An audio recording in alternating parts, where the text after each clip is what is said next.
Okay, to wrap this up, let's talk about the sugar zone, which is, I would say, around 8K and up. Basically 8K all the way up until you can't hear it anymore.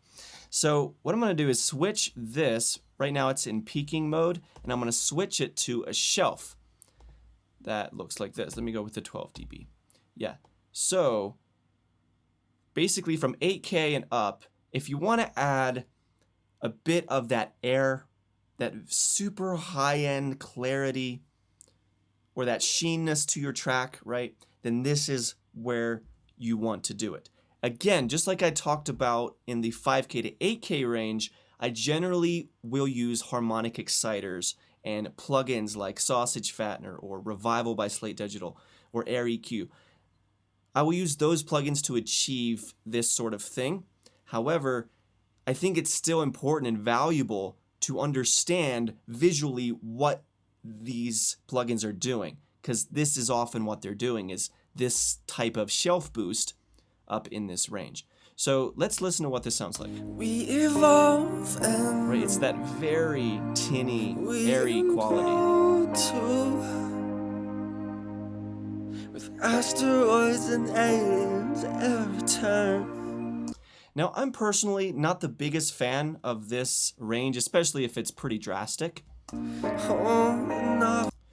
more of a warm vocal guy. I like a bit more of that analog sound. So what I'll often do when we're talking about boosting it versus cutting it is that's what it sounds like, right? If we boost it, if we cut it, I like to use just a high cut filter, as you can see here, and just roll off everything up here. That way it warms up the sound. There's a page I ripped out, all the words she wrote down, they're gone now. I love that. There's a wound in my mind. It's pretty subtle, right?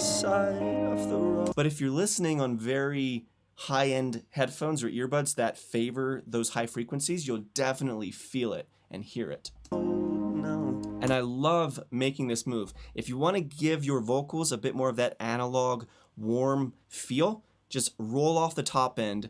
I would say anywhere from 8 to 10K and up. Just roll that off and it'll warm up the vocal and get rid of some of that super high airy sheenness that you don't always need in your vocal.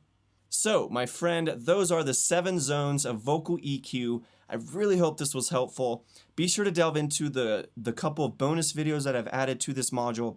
I think it'll be really helpful to you to gain some insight on harmonic exciters, as well as using visual EQs like this versus analog style EQs where you don't see it visually, you just adjust the parameters. So thank you so much for watching. I really hope it was helpful. If you have any questions at all, be sure to just leave a comment below and let's start a conversation with everybody else that might be interested.